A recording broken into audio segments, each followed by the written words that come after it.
Museum adalah gedung yang digunakan sebagai tempat untuk pameran tetap benda-benda yang patut mendapat perhatian umum, seperti peninggalan sejarah, seni, dan ilmu. Selain itu, museum juga berarti sebagai tempat menyimpan barang kuno. Koleksi museum bisa berupa benda cagar budaya, bangunan cagar budaya, dan atau struktur cagar budaya, dan atau bukan cagar budaya. Koleksi dalam museum merupakan bukti material hasil budaya dan atau material alam dan lingkungannya yang mempunyai nilai penting bagi sejarah, ilmu pengetahuan, pendidikan, agama, kebudayaan, teknologi, dan atau pariwisata. Museum memiliki fungsi antara lain adalah sebagai tempat rekreasi, tempat untuk menambah ilmu pengetahuan, sumber informasi, dan pendidikan.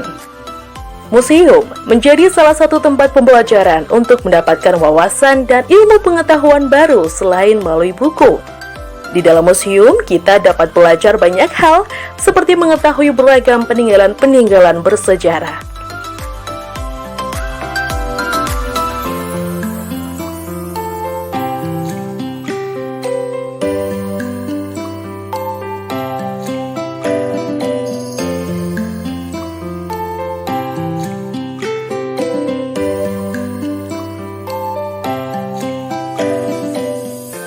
Pemerintah Kabupaten Blitar melalui Dinas Pariwisata, Kebudayaan, Pemuda, dan Olahraga menggelar kegiatan belajar bersama di Museum Penataran. Kegiatan ini dihadiri langsung oleh Kepala Disparbudpora Suhendro Winarso, Kepala Bidang Kebudayaan Disparbudpora Dr. Andes Hartono, narasumber Edo Chandra, Sri Suryati, dan Irfan Fahrudin. Belajar bersama di Museum Penataran ini diikuti oleh peserta dari perwakilan putra-putri duta sekolah SMA dan SMK di wilayah Kabupaten Blitar, serta beberapa pengurus OSIS.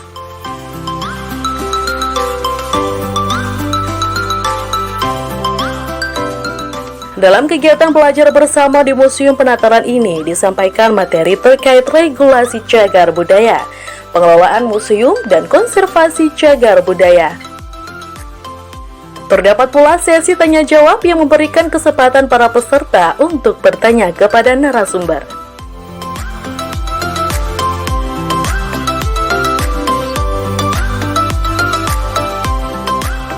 Assalamualaikum warahmatullahi wabarakatuh. Waalaikumsalam warahmatullahi wabarakatuh. Selamat pagi, salam sejahtera bagi kita semua. Om Swastiastu, Shalom, Namo Buddhaya, Rahayu.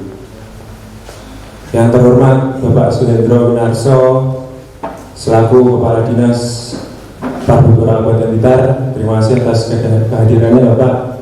Terima kasih sudah begitu mendampingi rangkaian acara dari Festival Krisnayana mulai dari beberapa kemarin sampai hari ini, dan nanti insya Allah puncaknya yaitu penampilan dari Krisnayana di Amphitheater Penataran. Kemudian yang kami hormati juga Bapak Ketua Bidang Budaya Dinas Parbudpora Bapak DRS Hartono MM. Kemudian juga ada beberapa narasumber yang kami hormati.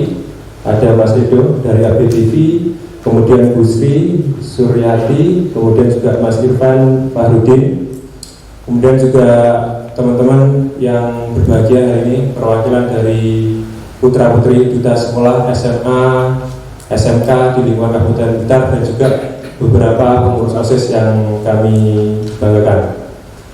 Puji syukur alhamdulillahirabbil alamin, hari ini kita diberikan begitu limpahan rahmat sehingga kita dapat berkumpul di sini dalam rangkaian kegiatan yaitu belajar bersama di Museum Penataran dengan keadaan sehat walafiat tanpa kekurangan suatu apapun. Salawat serta salam semoga tetap tercurahkan kepada junjungan kita Nabi Agung Muhammad SAW yang syafaatnya kita nantikan di Yaumul Kiamah nanti. Perlu kami sampaikan Bapak Suhendro Winarso nanti akan ada beberapa materi sebagaimana narasumber tadi yang sudah saya sebutkan di awal, bahwa juga kepada teman-teman peserta yang lain nanti akan dipandu oleh Mas Edo dari ABTV terkait dengan regulasi cagar budaya. Kemudian juga nanti Bu Sri Suryati terkait dengan pengelolaan museum, nanti lebih detail bagaimana panjenengan semua teman-teman peserta ini belajar secara epistemologi, kemudian secara substansi apa sih tentang museum itu. Kemudian juga Mas Irfan Fahrudin bagaimana konservasi cagar budaya. Untuk mengawal kegiatan hari ini kami persilahkan kepada Bapak Dinas Padukora, Bapak Suhendro Winarso SSTP MSI untuk menyampaikan sambutan, pengarahan sekaligus membuka acara pada pagi ini. Kepada Bapak Suhendro Winarso, saya persilakan. Assalamualaikum warahmatullahi wabarakatuh. Salam sukses dan semuanya. Saudari terhormat Allah, rezeki panjang umur selalu dilimpahkan untuk Bapak Ibu dan adik-adik sekalian. Mukadimahnya pendek itu saja, tidak iso. Yang kedua, MC-nya memberi tugas berat, sambutan dan pengarahan, dan dua-duanya saya nggak bisa. Sambutan Pak Ketua menanyakan bahan, kalau mengarah ini udah gue mesti bener, sampai direk-rek ini tambah kakek repot. Jadi saya membuka ini untuk ini saja. Ada di kabar kita ini ada orang-orang hebat, ada Pak Edo, ada Sri, Mas Irfan, ada yang di sebelah sana ada orang hebat juga, itu namanya Mas Anto. Coba lihat, nah senyumnya yang paling manis itu Mas Anto, itu tukang download sejarah. Pada kesempatan pagi yang luar biasa ini, bagi saya ini adalah anugerah. Saya mendapat kesempatan bertemu dengan adik-adik duta pelajar kita, duta sekolah ya, duta sekolah dari 6 SLTA yang ada di Kabupaten Kutai. Betul ya? Hanya pertanyaan saya, adik-adik menyandang status sebagai duta pelajar, benarkah adik-adik sudah bisa menjadi duta yang benar? Jangan-jangan hanya bangga dengan status duta, karena yang saya tahu menjadi duta itu tidak gampang. Menjadi duta itu harus mempunyai kemampuan memang mengusaha 1,5 di atas rata-rata. Jadi kalau kita mungkin adik-adik pernah menyaksikan salah satu rangkaian Krisnayana itu ada Kresna Duta gitu ya. Kresna Duta, jadi Kresna menjadi utusan Pandawa untuk ketemu Hastinapura, Kurawa. Dan pada cerita itu Kresna gagal, tanda petik, karena untuk mendamaikan dunia harus lewat jalan peperangan. Padahal pertempuran terbaik itu adalah mengalahkan musuh tanpa pertempuran. Nah itu tugas duta. Tugas duta itu seperti itu. Artinya bagaimana adik-adik bisa menjadi agen, bisa menjadi komunikator bagi instansinya. Tapi karena adik-adik ini adalah generasi-generasi milenial pintar yang ke depan nanti pintar ini milik sampean, maka sampai juga harus mengerti tentang pintar itu sendiri. Pada kesempatan ini, karena saya di hadapan adik-adik yang luar biasa, saya akan titip tentang pintar secara umum. Tentang pintar secara umum yang barangkali banyak di antara kita belum mau, belum mengerti, belum tertarik bahwa banyak hal hebat yang ada di tanah kita. Saya bocorin sedikit, sampai nanti malam kalau tidak nonton Krisnayana rugi. Entah hadir langsung kalau ada waktu atau lihat di YouTube. Nanti ada live streaming juga lewat ABTV ya, nanti malam aja ya. Di sana nanti akan mengajarkan sesuatu yang merupakan warisan para leluhur kita, bagaimana cara mengelola diri supaya kita bisa berdamai dengan alam dan manusia. Kalau di istilah Jawa, mesti kalau salah saya dikoreksi, ada istilah dulur apamiran kuning putih. Kalau istilah agama ada Numaina, Wama, Setia, Amara, gitu ya. Terus ada sedulur papat dan sebagainya. Ketika saya pakai bahasa Jawa, adik-adik pasti bicara wah ini kepala dinasnya dukun gitu kan. Terus wah ini pasti kejawen. Nah itu loh fatalnya kita ketika kita tidak mengetahui ilmunya. Bahkan ketika adik-adik mendengar istilah candi, istilah museum, barangkali yang terbersit pertama adalah ngapain melihat batu-batu yang sudah gak jelas. Berarti ada sesuatu miss transformasi ilmu dari leluhur ke kita. Nah, seperti cerita Kesenayan nanti malam itu sebenarnya titik beratnya adalah walaupun kita ini dianugerahi 4 sifat suci dari Tuhan, misalnya katakanlah amarah. Amarah itu sebenarnya semangat. Kita kalau dengan amarah buat pikiran kita wong nesuan gitu ya, bukan. Yang nesuan itu kalau ketempelan namanya nafsu amarah. Lawamah juga begitu, Mu'minah juga itu, Sufia juga begitu. Sambil yang kritis-kritis saja. Sufia itu banyak orang yang merasa benar, merasa suci. Namanya kalau merasa benar itu pasti nggak benar, merasa suci itu pasti nggak suci. Itu yang masih nafsu Sufia. Tapi kalau Sufia yang asli itu bagus. Nah, itu nanti akan disampaikan lewat pagelaran kesayangan. Jadi kalau ada nonton rugi sama ndak ilmu. Dan kalau nonton pun ya minimal walaupun nggak paham tapi kan nonton ya. Tapi nanti kami beserta tim kesayangan Ibu Sri, kami mencoba menyaksikan dengan cara milenial, dengan bahasa yang mudah, dengan teatrikal yang cocok untuk dunia milenial, sehingga Kesenayana ini bisa menjadi salah satu media untuk menyampaikan ilmu-ilmu leluhur kita. Jadi nonton nanti ya, lewat YouTube silakan, atau TV silakan, nonton live juga silakan. Jadi kalau perlu bayar nanti kita bikin gini ya, kayak lomba resume gitu. Dilihat bobotnya, tapi kalau ceritanya pasti semua bisa menceritakan. Nah, jadi sebenarnya makna di balik cerita itu apa itu berguna. Jadi kita tantang generasi muda kita tidak hanya bisa menghafal, tidak hanya bisa bercerita, tapi mengerti tentang pesan di balik satu pagelaran. Dan ini juga harapan kita semuanya melalui Kesenayana ini ada yang membedakan dengan pagelaran-pagelaran yang lain. Ya tentu kalau dari sisi artistik, dari sisi seni panggung kita tidak kalah. Tapi di balik itu ada nilai-nilai yang dimasukkan melalui alur cerita itu. Nah, apa yang saya sampaikan nanti malam dibuktikan. Kalau apa yang saya sampaikan belum terwujud atau adik-adik kesulitan menangkap, nanti kasih masukan ke kami, silakan. Jadi Dinas Parkultura itu bukan instansi anti kritik, kami sangat senang kritik. Jadi nggak apa-apa, kritik yang membangun tapi ya, bukan kritik yang merusak. Jadi kalau mengkritik itu kasih sekalian solusinya, jadi usulan gitu. Jadi kan kritik itu hanya jangan us pokoknya elek, lalu itu bocah pau. Elek yang kini sebaiknya begini, nah itu bagus. Nah, dengan adik-adik mengenal kita, yang saya yakini adik-adik akan menemukan mutiara-mutiara yang menjadi kita. Maka ketika adik-adik mendengar berita Land of Kings itu akan memahami dengan baik bahwa untuk bisa menjadi manusia yang sempurna itu harus dengan waktu dengan hati. Land of Kings itu kalau dasar semuanya yaitu rendah hati dan cinta.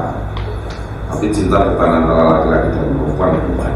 Cinta yang sifatnya universal untuk manusia dan alam. Nah, Land of King itu tanahnya para raja. Saya kira itu, terima kasih. Semoga acara ini bermanfaat.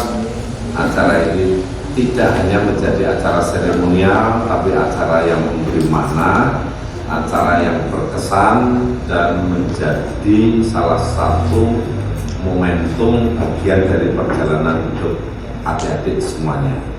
Titik informasi yang saya sampaikan ke teman-teman yang lain bahwa kita bersyukur hidup di tanah Blitar membutuhkan orang-orang hebat untuk mengangkat pamornya kita. Saya kira itu dengan mengucap Bismillahirrahmanirrahim, acara belajar bersama museum secara resmi bisa dimulai.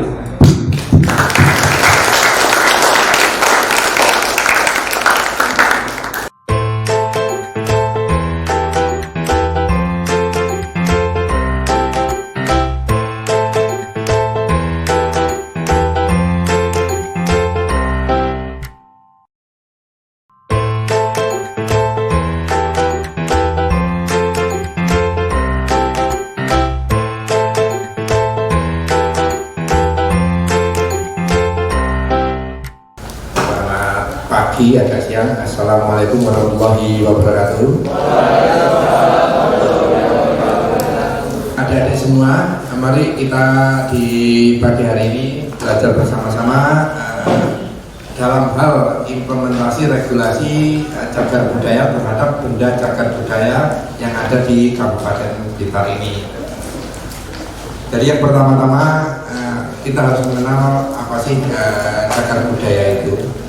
Di sini definisi daripada cagar budaya itu adalah warisan budaya yang bersifat kebendaan berupa benda cagar budaya, bangunan cagar budaya, struktur cagar budaya, ada situs cagar budaya, dan kawasan cagar budaya yang berada di darat atau di air yang perlu dilestarikan keberadaannya karena memiliki nilai penting bagi sejarah, ilmu pengetahuan, pendidikan, agama, dan kebudayaan melalui proses penetapan. Jadi yang harus digarisbawahi di sini semuanya itu berdasarkan proses penetapan cagar budaya itu sendiri. Kemudian benda cagar budaya apa sih di sini benda cagar budaya itu?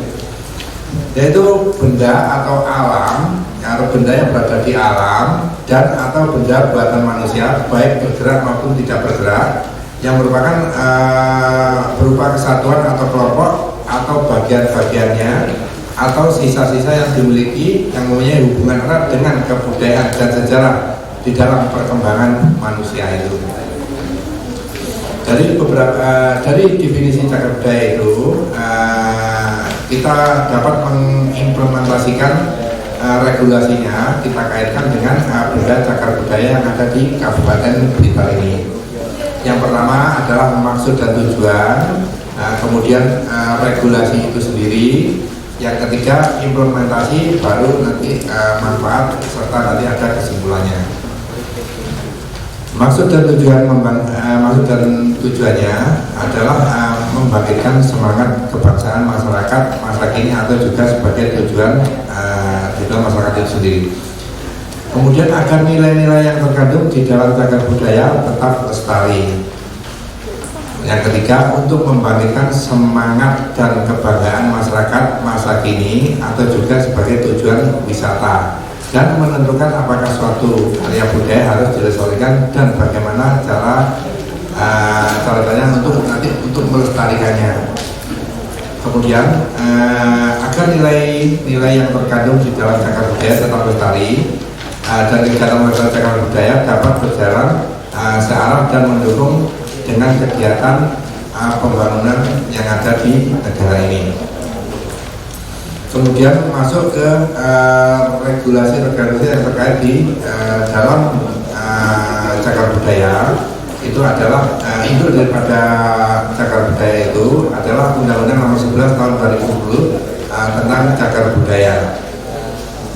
Yang kemudian turun-turunannya dari undang-undang itu ada Peraturan Pemerintah Nomor 66 Tahun 2012 tentang museum. Kemudian ada lagi Peraturan Pemerintah Nomor 1 Tahun 2022 yang barusan aja keluar tentang Register Nasional dan Pelestarian Cagar Budaya. Kemudian didukung yang terakhir oleh Peraturan Daerah Kabupaten Blitar Nomor 5 Tahun 2012 tentang Cagar Budaya. Tentunya dari regulasi yang ada ini nanti di dalam belajar bersama di museum ini kita bisa mensinergikan tentang nanti apa yang ada benda-benda cagar budaya yang ada di Blitar ini tentunya nanti bisa berbanding lurus dengan undang-undang yang sudah ada dan sudah tercipta yang berinduk pada Undang-Undang Nomor 11 Tahun 2010 tentang cagar budaya. Museum secara etimologi berasal dari bahasa Yunani yang artinya itu adalah bangunan suci atau kuil yang dipersembahkan oleh Muses kepada Muses, yaitu dewa kesenian dan juga dalam mitologinya merupakan bangunan tempat pendidikan juga kesenian. Menurut ikon pengertian museum di sini adalah merupakan sebuah lembaga yang bersifat tetap, tidak mencari keuntungan, melayani masyarakat dan perkembangannya dengan sifat terbuka dengan cara melakukan usaha pengkoleksian, mengkonservasi, meriset, mengkomunikasikan dan memamerkan benda nyata kepada masyarakat untuk kebutuhan studi, pendidikan, juga kesenangan.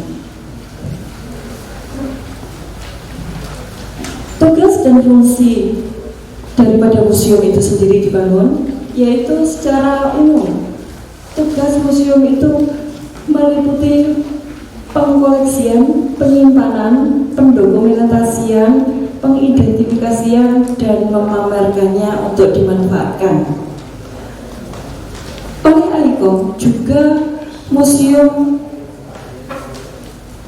disebut juga tugasnya menjadi Nawas Dharma, yaitu tempat pengumpulan dan pengamanan warisan budaya dan alam, tempat dokumentasi dan penelitian ilmiah, konservasi dan preservasi, media penyebaran dan pemerataan ilmu untuk umum, serta tempat pengenalan dan penghayatan kesenian, visualisasi warisan budaya dan alam.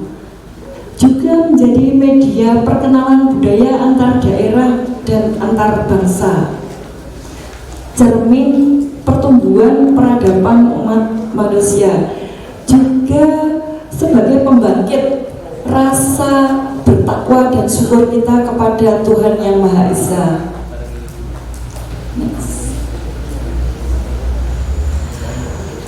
Jenis museum yang harus kita ketahui itu menurut penyelenggara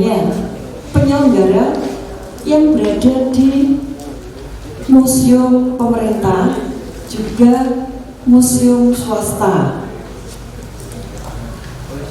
Menurut koleksi yang dipamerkan dalam museum itu sendiri bisa diklasifikasikan dapat diklasifikasikan menjadi museum umum dan museum khusus. Artinya kalau museum umum itu seperti di Museum Penataran ini nanti dikategorikan sebagai museum umum. Museum menurut kedudukan, jadi museum itu sendiri berdiri dalam wilayah nasional, wilayah provinsi, dan juga wilayah daerah.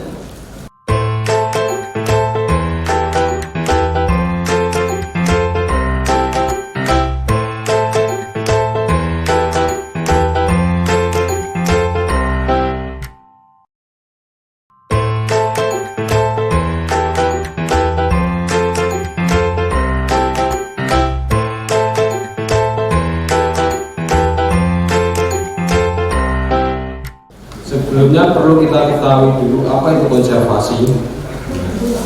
Konservasi merupakan seluruh tindakan yang bertujuan untuk mempertahankan tinggalan budaya bendawi dan memastikan bahwa tinggalan budaya bendawi tersebut dapat dipertahankan saat ini hingga generasi yang akan datang. Jadi tujuan dari konservasi itu lebih ke penyelamatan. Karena kita tahu benda-benda cagar budaya itu tidak bisa dibuat untuk kedua kalinya. Kalaupun dibuat dengan hal yang sama itu bukan benda yang asli. Lalu kenapa kita perlu melakukan suatu konservasi? Setidaknya ada 10 faktor-faktor penyebab kerusakan koleksi.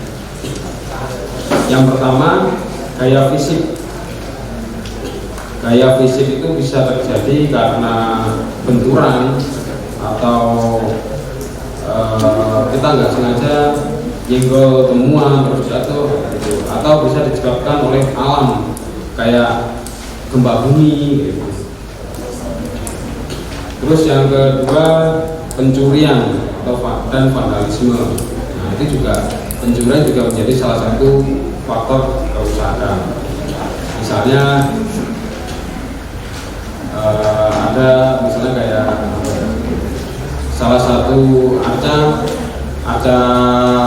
Buddha misalnya, kepalanya ada yang hilang gitu. Itu merupakan salah satu faktor yang menyebabkan kerusakan pada koleksi. Terus yang ketiga, kelalaian atau disosiasi. Nah, kalau kelalaian ini bisa disebabkan oleh staf atau orang yang menangani. Jadi namanya manusia pasti ada namanya kelalaian. Dalam hal kelalaian ini bisa terjadi ketika misalnya kita sedang melakukan pembersihan. Dalam melakukan pembersihan benda tinggalan cagar budaya, itu kan ada aturan-aturan tertentu yang tidak boleh dilewati. Terkadang kita untuk mencari cara cepat untuk membersihkan, kita melewati aturan-aturan tertentu, itu juga bisa menjadi faktor kerusakan. Yang keempat, api. Nah, api ini bisa terjadi semisal ada hubungan arus listrik yang menyebabkan kebakaran. Terus air juga, misalnya kayak apa itu, kita sudah menyimpan koleksi di dalam ruangan, tetapi mungkin atapnya bocor atau enggak di luar ruangan. Misalnya kalau teman-teman perhatikan ketika masuk, ada beberapa koleksi yang ditaruh di luar. Koleksi-koleksi tersebut dalam jangka waktu yang panjang kena air, hujan, panas, ntar lama-lama akan ngelupas, istilahnya akan terkikis. Itu juga menjadi salah satu faktor. Terus yang ke-6, hama. Nah, kalau hama ini biasanya yang diserang itu koleksi-koleksi yang berasal dari kayu atau uang kertas gitu. Jadi beberapa koleksi itu dalam penyimpanannya itu tidak sama. Misalnya ntar kalau kayak uang kertas itu pasti disimpan di lemari vitrin kayak gitu, lemari kaca kayak sebelah itu.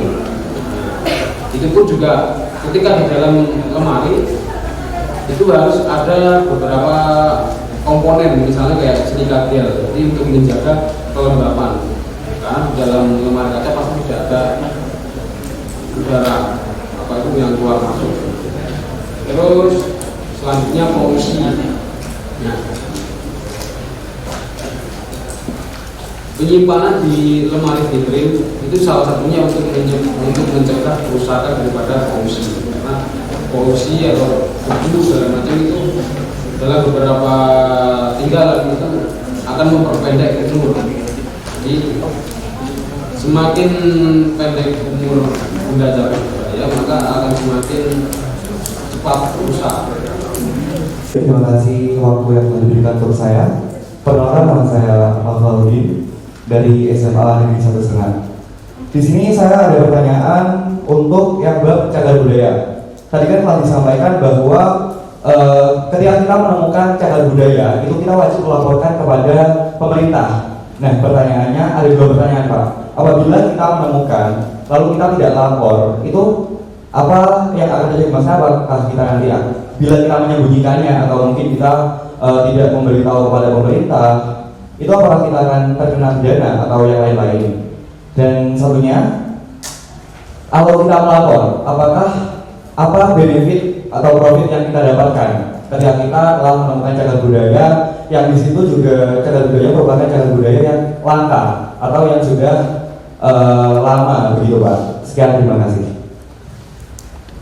Jadi kalau kita tuh menemukan objek benda cagar budaya atau benda yang diduga cagar budaya, gimana kalau kita itu tidak melaporkan atau mau dimiliki secara pribadi, yang pertama. Dan yang kedua, kalau dilaporkan, apakah yang terjadi selanjutnya?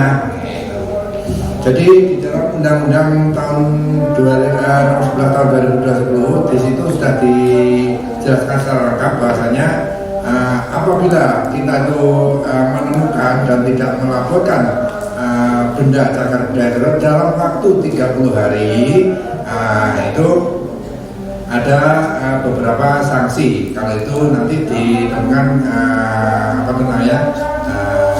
alibi pidananya, bahasanya sanksi tersebut tentunya kita bakalan kena denda yang nilainya sesuai dengan ketentuan undang-undang ataupun kurungan nanti sampai 5 tahun sebanyak-banyaknya. Itu yang pertama. Dan alangkah baiknya kalau kita tuh menemukan karena itu di dalam undang-undang sendiri itu kalau itu merupakan benda cagar budaya akan mendapat kompensasi. Artinya royalti kompensasi itu tentunya sesuai dengan pertimbangan tentang kesejarahannya, baik itu struktur, bangunan, dan bentuknya itu sesuai dengan ketentuan daripada undang-undang maupun peraturan daerah yang sudah mengatur itu.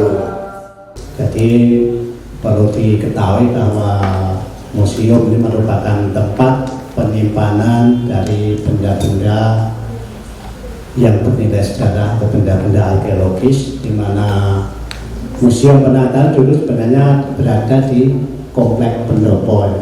Tadi sudah disampaikan mungkin sejak Bupati Warsokusumo ya, mungkin sudah tahun 1800-an, kemudian baru tahun 84 itu pada waktu Bupati Pak Sarjono itu baru dibuat museum di Pendopo. Namun dalam perkembangannya karena banyak ditemukan benda-benda berbakala di wilayah Kabupaten Blitar, akhirnya Pendopo itu nggak muat tempatnya. Akhirnya tahun 1976 dibangunlah museum ini dan diresmikan oleh Bapak Gubernur Basuki Sudirman pada waktu itu. Kemudian selanjutnya proses pemindahan itu dilaksanakan tahun 1978. Jadi memang fungsi dari museum adalah untuk tempat untuk penyimpanan benda-benda bersejarah, benda-benda yang bernilai arkeologis dengan tujuan untuk melindungi, mengembangkan, dan untuk memanfaatkan. Dan juga museum juga sebagai tempat edukasi, pendidikan maupun penelitian, dan juga bisa sebagai tempat rekreasi untuk keluarga. Nah, ini harapan ke depan sesuai dengan visi misi kita dari pihak ini museum, dan juga salah satu untuk mempublikasikan kepada masyarakat, yaitu dengan cara-cara seperti ini salah satunya. Jadi ada program belajar bersama di museum, ada museum keliling atau museum masuk sekolah, juga ada pameran, juga dengan publikasi baik melalui media cetak maupun elektronik, maupun ada kegiatan-kegiatan yang dilaksanakan di museum. Dan saya sampaikan terima kasih kepada narasumber dan juga Kepala SLTA di Kabupaten Blitar yang telah menugaskan atau memberikan izin kepada duta sekolah masing-masing untuk mengikuti belajar bersama di museum.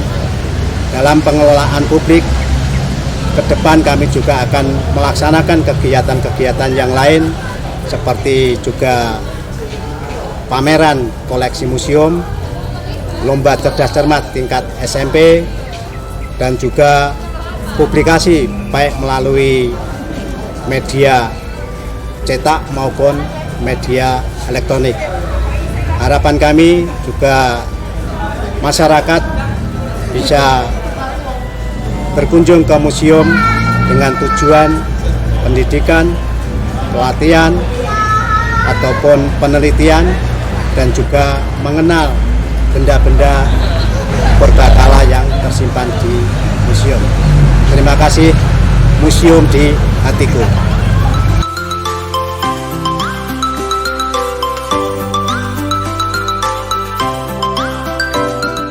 Usai penyampaian materi oleh narasumber, para peserta diberikan kenang-kenangan berupa buku yang berisi tentang deskripsi dan identitas koleksi Museum Penataran.